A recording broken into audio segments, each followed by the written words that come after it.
Hi, this is Yohann, and you are listening to the Value Paths podcast. In this episode, I'm talking to Tyler King, the co-founder and CEO of Less Annoying CRM. LACRM is an easy-to-use CRM built specifically for small businesses. They have over 10,000 customers and 3.6 million in ARR. Now, it's in the nature of a CEO to paint their stories and companies in a compelling light. They want to give the impression of momentum, success, and growth no matter what's happening behind the scenes. The founder you will hear from today is not one of those CEOs. He's honest, super honest about his approach, the company, its goals. His intention is to leave other founders better off for having heard his story. It's a breath of fresh air, and one I think that's desperately needed, because self-serve is no walk in the park. There's very little in your control when you can't hire more salespeople to grow your revenue. And that's a huge part of the issue we're trying to uncover and solve with this podcast. Feeling like you can actively control your self-serve revenue growth. Here we go. I hope you enjoy our conversation. Thanks so much for joining us today, Tyler. How are you doing? I'm doing great. Thanks for having me here. I'm looking forward to this. To set the stage, can you tell us a little bit about how you've set things up at LACRM? This 3.6 million in revenue, does it come entirely from self-serve or a sales team or a mix of both? Yeah, it's basically entirely self-serve. Now, that doesn't mean we don't interact with our customers. We're very high touch on the customer service side. So 8 of our 19 employees are customer service. So we do talk to our customers a lot. But in terms of how they actually buy the product, it's 100% self-serve. They just go sign up and enter their credit card when they're ready. Okay. I thought the process that you've set up to go from sign up to that first payment would be a good place to start. Could you walk us through what a typical user experience is? Yeah, and you mean like just in terms of the actual kind of UI of like the sign up form, the first screen they see, all that stuff? Yeah. So if we were to begin a timeline when users sign up and keep that timeline going, the user timeline. Yeah. So what would the user timeline look like?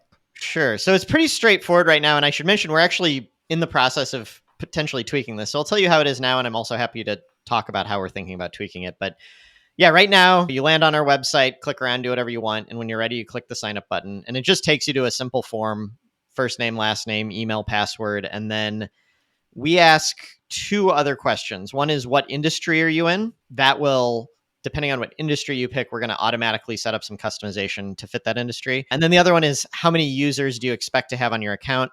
That is mostly just so that if like the pure self-serve approach is normally perfect for really small accounts, if they do have more users, we'll normally reach out to them and be like, hey, normally you're going to want to talk to us, but it's still self-serve by default. Okay. So that's the form. They click sign up and then they just go directly into our app. And the first thing they see is what we call the beginner's guide, which is just a series of videos. It's just a page in the app, though. It's not like some tools you sign up and you can go into this weird intermediate thing where you're not in the app, you're doing this onboarding thing. Right. For us, you're on a page in the app with all these videos. And the idea is you watch a video and then you go do the thing. And then you go back to the beginner's guide, watch a video, and you go do the thing. So that's the flow for getting people onboarded. Okay. And what happens next? Yeah, so whatever they want. That's about as much handholding as we do. Okay. Now, there are, I think, 12 videos, and they probably take maybe 30 to 40 minutes to watch in total.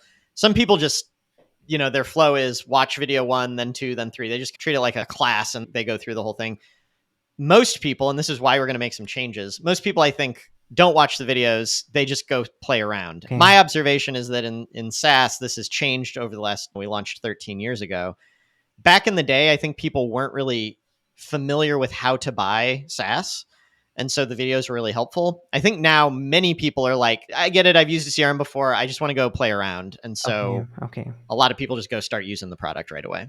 Walk me through the decision to stop the hand-holding at this point. Yeah. And sorry, I should say, we do also still send them some emails over their free Right, trial right, period. right, But right. in terms Okay. of the in-app experience, we're in a unique position. So a lot of the advice out there about how to do onboarding and marketing in general and product in general, a lot of it comes from the standpoint that like you're inventing some totally new product no one's ever heard of before. And you have to take the user through the entire journey yourself. We make a CRM. We did not invent CRMs. We are, if you Google CRM, we're not going to be on the first page of Google. Right. It's a pretty safe bet that whoever's looking at us knows what a CRM is. They've probably used one before. Even if they haven't used one before, they've probably at least evaluated other CRMs before they found us. So we actually did some customer interviews last year and went through this, like, what should we be doing? And what we found is like pretty much everybody that signs up for our product has already been primed for what's the value. We don't need to explain the value. They already know why Right. they need a CRM. They know that they need a CRM. The question they have is, I tried other CRMs. For some reason, they hated them, or else they wouldn't have been looking at us in the first place. Why am I not going to hate you? That's really what they're trying to figure out. Right, right. So that happens maybe during or after the onboarding sequence that happens inside the app. Mm-hmm. And then how do people get to paying you for the first time? Is there an upgrade button? Do they get an upgrade email? Do they run out of time in the trial? Yeah, all of those. So it's a 30-day trial. They can subscribe at any point. We actually had this sort of frustrating problem, which is people kept going to the billing page, entering credit card information, clicking a big button that says pay $15 or whatever their price would be. And then they'd get mad at us that we charged them. Uh, Oh. it's like, I don't know what else to do. So now if you go to the billing page before your trial is up, we pop up this huge thing that says in giant letters, you do not need to pay yet, just because we were sick of dealing with that complaint. So you can pay before the trial's over, but we let you know you don't need to pretty aggressively. But yeah, there's a banner at the top during your free trial until you pay. There's a little banner at the top of the screen that says you have X number of days left in your free trial. It will cost you Y dollars to keep using it if you want to after that. We send them an email, I think it's a day or two before the trial ends. And everybody, whether it's at the end of the free trial or they're a paying user and their billing fails, we always have a 5-day grace period. So basically, their trial ends. For 5 days, they can keep using the product with this big red warning at the top that's like, hey, you need billing. And basically, during that time is when we really push them to pay. Got it. And that's the initial self-serve system, at least for Mm-hmm. the first payment. And then the user timeline continues on beyond that. But let's stay in this particular area because it's super interesting. How did this system evolve? Like you said, back in the day, people interacted with the videos a lot more because they didn't really know how to buy. What else has changed? Has the system evolved over time? Yeah, certainly the product has, over 13 years, a lot has changed, although in some ways, maybe not as much as you'd expect. We started in 2009. And in a sense, that wasn't that early. Like Salesforce started 10 years before us. But I think most of the world wasn't really, they were more comfortable in 2009 buying a CD ROM and installing it on their computer than they were Right, with web based software. right. So there used to just be a whole lot of confronting objections, not about our product, but about just the whole model. It used to be like, here's why security is okay. And don't worry, you can download your data whenever you want. And I feel like all that stuff's just understood now. Also, what's changed is we target really low tech customers. You could probably gather that from the fact that people pay and then get mad that we charged them. And we still target low tech customers, but a low tech customer 13 years ago was way lower tech than a low tech customer now. And I especially noticed this during the pandemic. In 2020, when the pandemic hit, everybody had to learn Zoom. Everybody just had to get comfortable living their lives on a computer. And a lot of our customers are in their 60s, 70s, even 80s, don't like computers, but like they're forced to get technical. And that's one of the reasons we're considering changing our onboarding a little is I think a lot of people just want to start clicking around. They want to start trying stuff out. They already know how web-based software works. And Right. so a lot of our onboarding now it's like we're talking to them like they're kindergartners, but they're not. So, was self serve always your strategy of choice from the very beginning? Yeah, I mean, this is mostly just out of ignorance. I'm a kind of programmer and product designer like prior to this, and I just didn't want to deal with customers. Now that has changed. Now I take a lot of pride and it's a very fulfilling part of the business. But when we started, I was just like, I want to build a product and I want to completely ignore the fact that people are actually going to use it, basically. So yeah, we set it up to there would be no human interaction at all was the idea. And What changed and when? When did you realize that human interaction was like a key part of this equation? Yeah. So, you know how I think pretty much everyone does this when you start a business? You're like, it takes a while before you have a real business. And so you're cosplaying as a business for a while. You're just pretending. Right. One of the ways I did that is I was like, just have a phone number on their website, like real businesses do. So I got a Google Voice number. I put it on the website. I put zero thought into this. I was just like, that's a thing you have to do if you're a business. You have to have a phone number. Uh, and then one day my phone rang. It just redirected to my cell phone. One day my phone rang, and it didn't even occur to me that a customer might ever call me. So I assumed it was like a friend or something. I just picked up the phone and was like, hey, what's up? What's going on? And it was a lead. And I was like, Wow. oh my God, what's going on? But the person on the other end of the phone was like, oh my God, someone picked up. I've called 10 CRM companies today. No one has picked up. You're the first person that picked up. I am like, I don't care what your product is. I'm buying. You're the only one that will talk to me. So it just fell in my lap. And this has not changed. This is still true today. We get it all the time. Customers call in, we pick up the phone and they say, I'm sold just because you picked up the phone. And that really taught us an important lesson. Wow. Okay. Fits in with the whole low tech theme. If you aren't used to signing up for 10 products a day and trying them all out and then getting a demo with a salesperson, you're going to call the phone number and be excited when that works. Yeah. And also, we sell to salespeople, right? It's a CRM. The people Right. who use it are people who, for a living, talk to other people. So a lot of even our younger and more tech savvy customers, they're still much more comfortable talking on the phone than those of us who tend to create software. Okay, so I think we've got a good idea of why you started with self serve and how the system has evolved a little bit over time. Let's switch gears a little bit now and focus on the future. So, 3.6 million in ARR currently. Can you share a little bit about your revenue goals for the next year? Sure.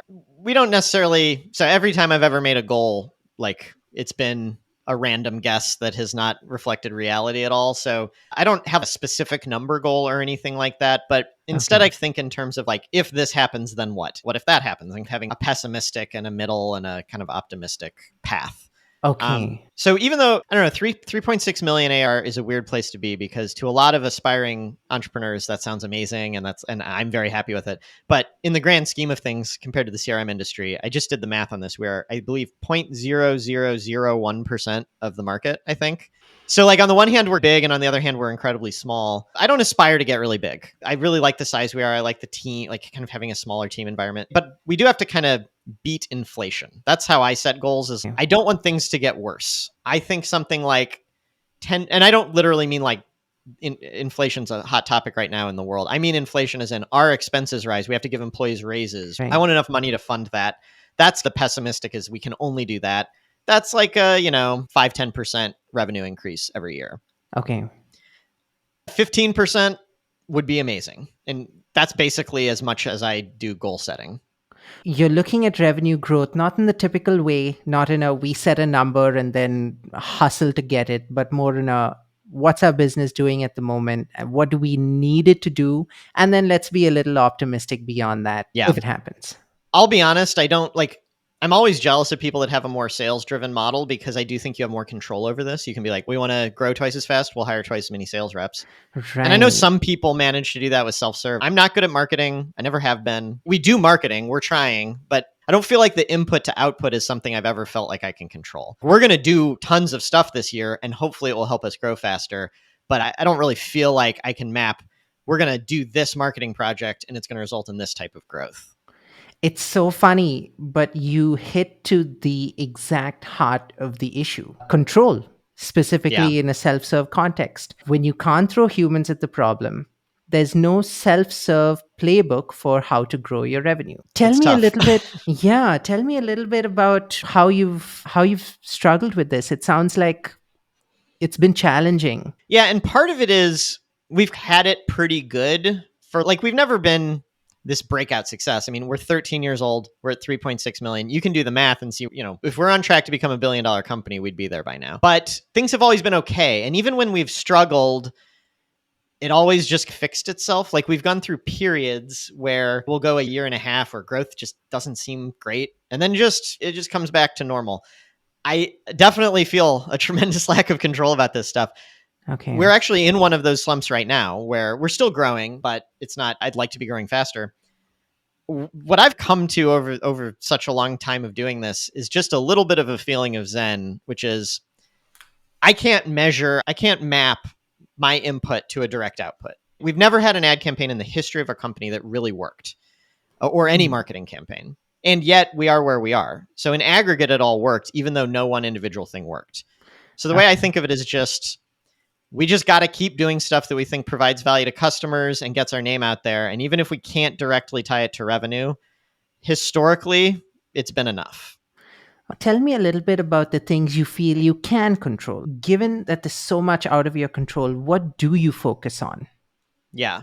So one thing's churn. Once someone is in our system, once they have signed up for a free trial or whatever, or even better yet, they're paying us, then I feel like that's my sweet spot. I'm like, this is a human being. All I have to do is provide value to them and keep them happy. And Okay. churn is the thing that most direct, like it's a huge business metric, right? Like Right. our churn is 1.5% per month about, which is pretty, given that we sell to very small companies, that's pretty low. That's, if it were 3%, which is still low, our business would just be screwed.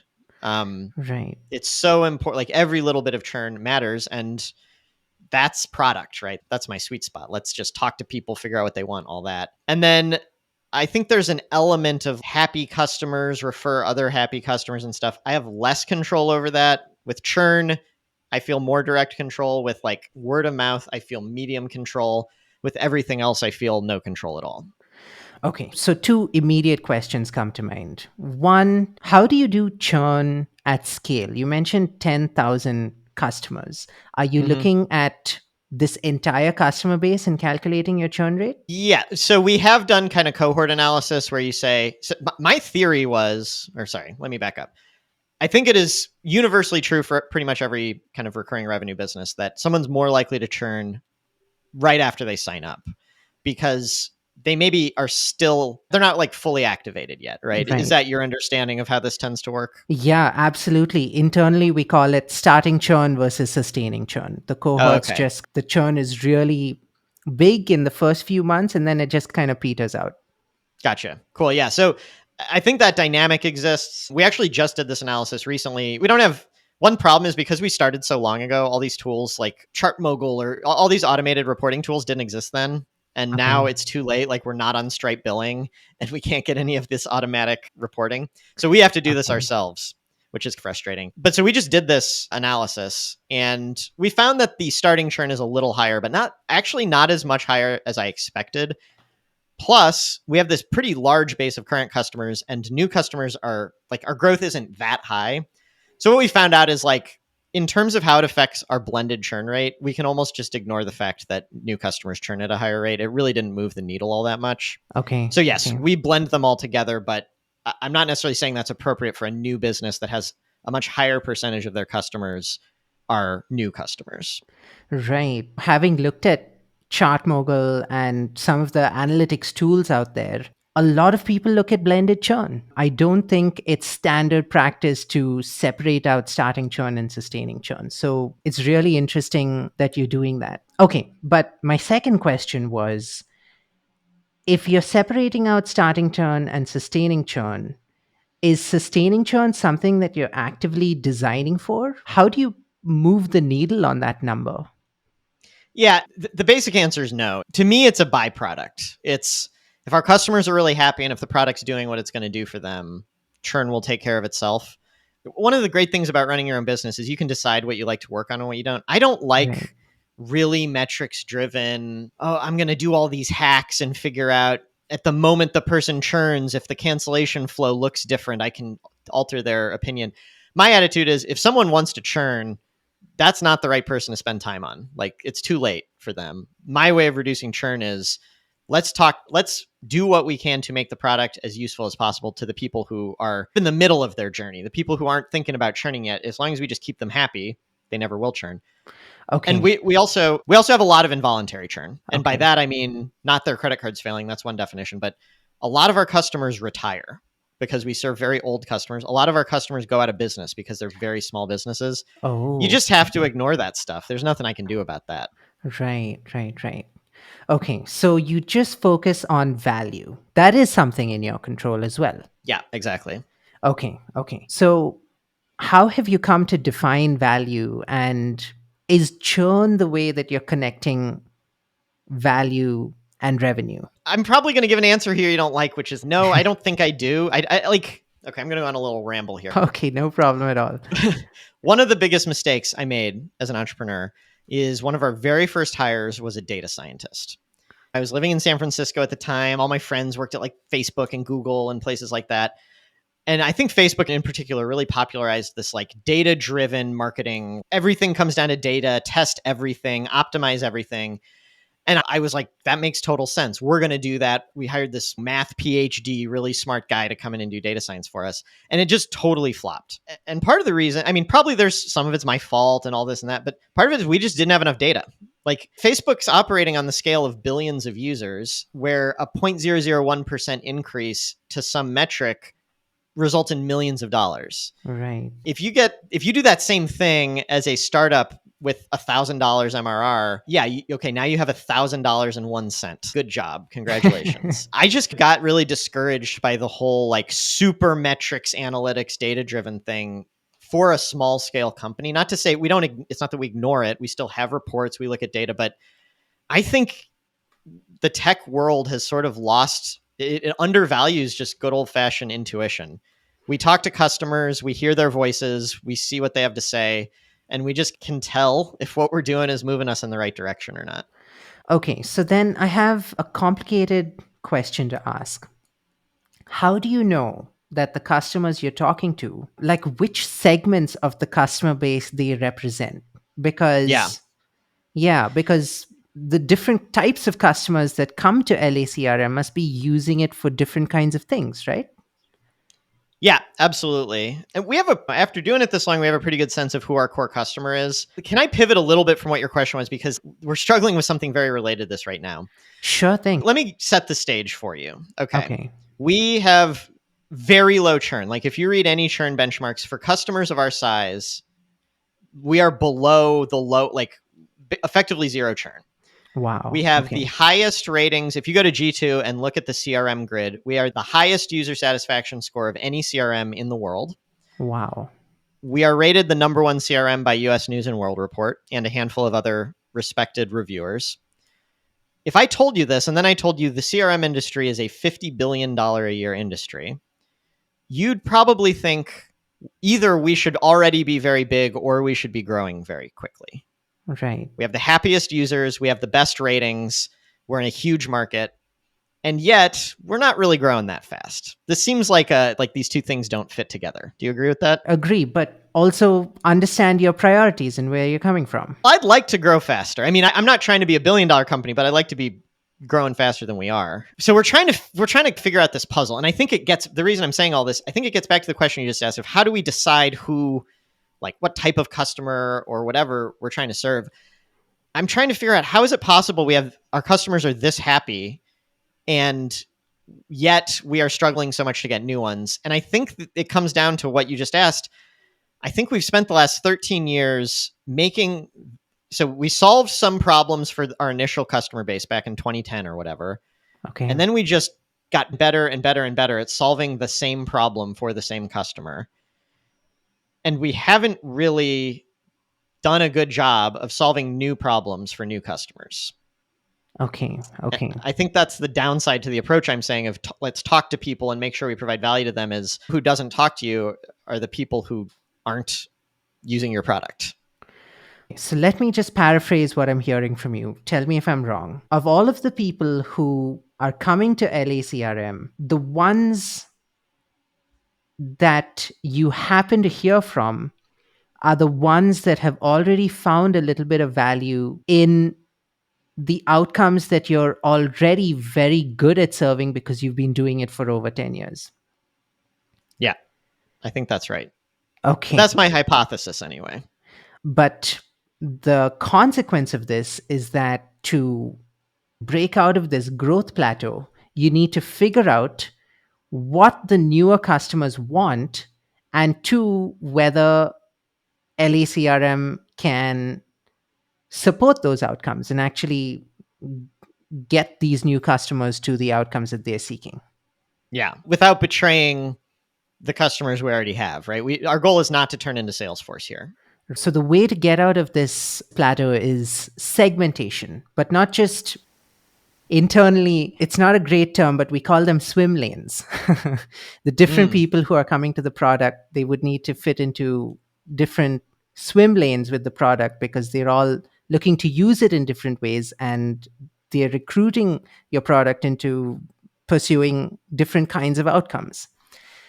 And the way to break out of the growth plateau is to create more swim lanes within LACRM. I like that term. I'll start using that. But the bigger question is, if you create a new swim lane, how can you be confident that it will actually produce revenue? Right. And can I give a little anecdote for when we got this wrong before? Absolutely. So I said we don't really do sales. We have one sales/business development person, but he doesn't really do outbound. So our average customer is 2.5 users, very small. But if a 50 user account comes in, they need more handholding. So we have a guy who does that, basically kind of enterprisey onboarding type stuff. Okay. He kept talking to people when they were evaluating us, and their first question is, do you integrate with Outlook? And at the time we did not. And they're like, he says, no. They say, we need that. Bye. So he comes to me and says, hey, we need Outlook integration. If we get Outlook integration, we're going to close a lot more of these big deals. Everybody wants it. Okay. So we go and we build Outlook integration. It changed nothing. It had no impact on anything, because it turns out the way the conversation goes now is the customer says, hey, do you have Outlook integration? He says, yep, we do. And they say, cool. Do you have QuickBooks integration? He's like, no. And so they're like, that's a deal breaker. But it turns out there's like 100 deal breakers. Right. We only just got to the first one. So with the swim lane metaphor, we have to find a swim lane that they're only 1 or 2 objections away from buying, not 100 objections away, you know? So it's adjacent to the value that you're already providing, but not too different from it. Yeah, exactly. So I think it's doable. This is a relatively new mindset for me, but that's where we're headed right now with how we think about this stuff. Tell me a little bit about how you're thinking about it internally. What are your next steps over the next few months in this regard? Yeah. So one thing, this is going to sound super boring, but it's really interesting being in the CRM space because it's just a really mature space. So a lot of the advice, again, is for people trying to create something totally new that no one's ever heard of. When you're in such a crowded space, I don't think you necessarily have to do all the work yourself. So we have a lot of really well-funded venture-backed competitors that are still targeting the same kind of simple small businesses we are. Step one is let's just look at what they're doing. And I'm not saying copy off of them, but they probably hired a team of people to go do customer interviews. Okay. What can we learn from looking at their pricing page? What can we learn from looking at how, which features do they put at the top of their feature list? And then let's compare that against what our features are. If something's really high on their list and we don't have it at all, that's probably a pretty good sign that there are a lot of people who want that thing that we're not currently serving. So that's the first direction we're going, is trying to figure out how we match up against the competitors. Okay. And comparing competitor swim lanes to LACRM swim lanes, how different are the outcomes between competitors? I don't even know if that question makes sense, actually. Yeah, I mean, is it basically, are the competitors actually different from each other? Yeah, are the competitors serving different customer outcomes? So in the sense that if one person who used a different CRM tried to use LACRM, they wouldn't be able to. Yes and no. So there's kind of 2 types of CRMs. One is just a broad Salesforce type thing, we're for anyone, here are our features, try to make it work. And then there are a lot of more niche, mostly niched by industry, although not entirely. It might be niched by job role or something, where this is a travel agent CRM. We integrate with Disney Resorts backend, some very specific thing that only a travel agent could ever need. We're not really trying to compete with the industry specific ones. We're in that other space. But then within that, yeah, everyone's kind of solving the same problems, maybe in slightly different ways, but not even then, not really. And where we fit into the whole thing, from day one, what we were saying is, we didn't invent CRMs. We didn't have some kind of novel idea. It's just that they're all so annoying. Their pricing is annoying. Their sales teams are annoying. Again, we were one of the first self-serve CRMs out there. We're not trying to do something different. We're trying to do the same thing in a way that people actually enjoy working with. So that's definitely going to have to be a layer we put on top of looking at when we look at their features and all that. Can we make this less annoying? I guess my question is, how do you decide which competitors to look at? Oh, Because gotcha. Yeah. again, it's that correlation with revenue that's so tricky to figure out, right? Because if they solve a completely different problem, you don't know that Yeah. that problem will work for your adjacent user. So I can't say this has worked yet because we're like literally just starting to do this right now. But the approach we're going to take right now is we're going to start by talking to people who sign up for a free trial with us and don't pay us, or pay us but churn almost immediately. And then we're going to say, are you using a different CRM instead? A lot of this is like non-consumption. They're like, I'm just not going to use a CRM. But if they really considered us, meaning we were at least close to being the right solution for them, but they went with HubSpot but they went with Pipedrive or whatever, we want to ask them, who did you go with? And to me, that's a good indication that those companies are adjacent to us, but they're doing something we're not. And that's a good place to look from a competitive standpoint. That's my theory here. Got it. So, one of the things that you'll be focusing on in the next few months is competitor research. What are some of the Mm-hmm. others? From what standpoint? From just like trying to figure out how to grow faster? Yeah, trying to figure out how to serve the adjacent swim lane. Yeah. So we're doing the competitor research. One of the things this is probably not how I'd advise anyone else do it. This is just how my brain works. Like, I'm going to start designing a bunch of features and see where the good ideas are. Because I do think, again, the less annoying thing is like, if we're just cloning someone else's feature and it's not any better, I'm not super excited about that. Right. I don't know that I have a great answer otherwise, though. Like, because the reality is we already have our next few months of product planned already anyway. This is more like thinking late this year when we're done with all the stuff we're already working on. What are we going to do next? Okay, great. Let's switch gears a little bit again. We're talking about growth plateaus and breaking out of them. And speaking of growth, a lot of the revenue growth comes from existing customers as opposed to new customers. And you have fantastic existing customers. So, how are you working the existing customers into your strategy? You mentioned the roadmap just now. Is Yeah. that informed by just the customers who are creating the 3.6 million ARR at the moment? Yeah, that's definitely a lot of it. I'm about to say some stuff that's going to make me look real bush league because you and anyone who listens to this podcast must be more of an expert on this stuff than I am because like you're listening to this podcast. I used to think what product led growth meant was like talk to people and build what they want, make them happy, and then growth will magically happen. And it's obviously a bad simplistic view of product led growth. What we've been switching to starting mid to late last year when our growth started to plateau and we've gotten more focused on it is having a direct way to connect. Building this feature will enable our happy customers to bring us more customers as opposed to just making them more happy and hoping that Right. magically leads to referrals. So an example of this, we have a calendar. Most CRMs have some kind of calendar. Ours is probably more built out than most. It's like meant to be your one, like it replaces Outlook or Google Calendar if you want it to. But the one thing we're missing is if you create an event and you attach a contact to it, we don't actually invite the person to the event. The workflow is like you're planning the event over email or phone or whatever. You just use the CRM to record that the event's happening. So even though no one's really asking for it, we're going to make it so when you create an event, we can just send an invite to the contact, the other people on the event, which in retrospect seems like a no-brainer. Like we've got, I don't know, tens of thousands of these events being created per day. This is an opportunity to send emails to tens of thousands of people who aren't using the CRM right now and, just plant a little seed in their head that less annoying CRM exists. So it's like an acquisition play. Yeah, like a customer acquisition type of thing. Yeah, yeah. Yeah, exactly. I mean, I hesitate to use the word viral because we're a CRM.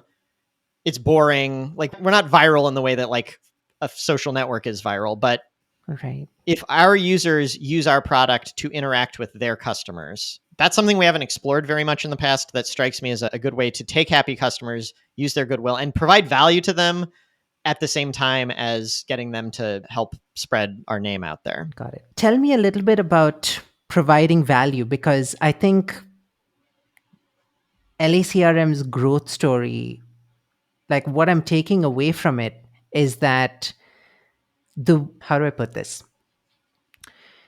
you figured out how to provide value so well that just the providing of the value tides you over all of the ups and downs of revenue growth, especially if you don't have crazy revenue growth goals. I'm going to 5x my revenue next year or Right. something like that, which a lot of people do. Give our audience a little bit of a look into your value creation process.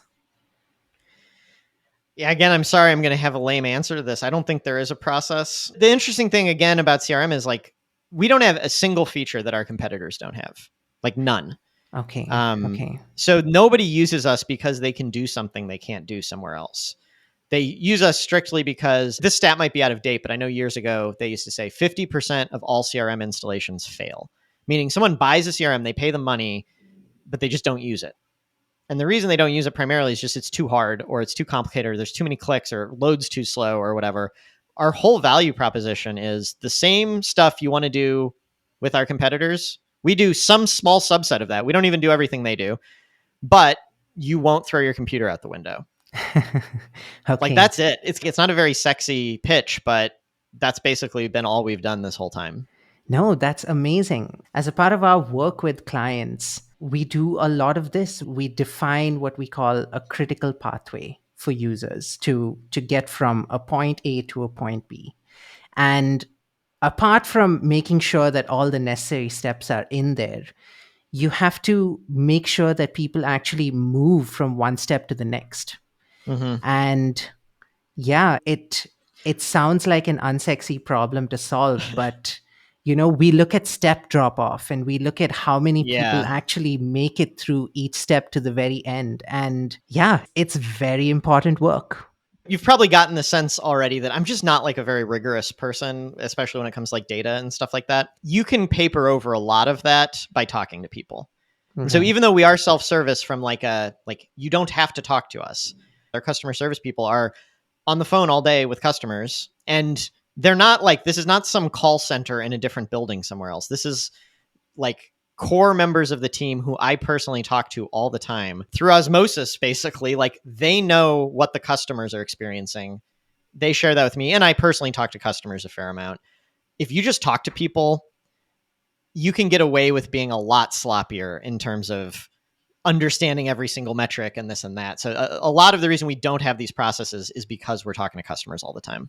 Right. And I really appreciate the perspective. Tell me a little bit about how you figure out who to talk to, because even within your most successful customers, actually, one, how do you know who's your most successful customer? And second, I'm sure there are a huge number of successful customers. How do you decide who you want to talk to? I think we can wrap up with that question. Yeah, sure. We talk to a lot of people. I mean, the reality is they decide to talk to us. I'm not when I say talk to them, I'm not talking about user interviews and like having product managers do it. I'm talking about like just answering their questions and doing demos when they want it. Ah, okay. So they initiate this, but my goal as the kind of person who aggregates all this knowledge and figures out what to do with it is basically to say, like, imagine it all as a Venn diagram and everyone wants something different. You know, the joke about Excel, no one uses more than 5% of Excel, but everyone uses a different 5%. Let's find the thing that they all have in common. This insurance agent over here, and that real estate agent over here, and that 20-person manufacturing company over there. They are all asking for different stuff. But you know what? They all think our tasks could be better. They all share that. So it's not that sophisticated, but basically the Venn diagram approach. That's what we have been doing. But again, I think that's led us to this point where we're really good for the people we're good for and we're leaving everyone else out. So I think I need more balance. I don't think this has been the perfect approach, but it's worked well enough.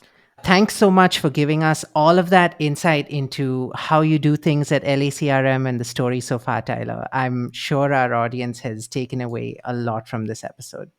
Great. Yeah, it was my pleasure. This was really fun to chat about. I had fun. Awesome. I'm so glad to hear that.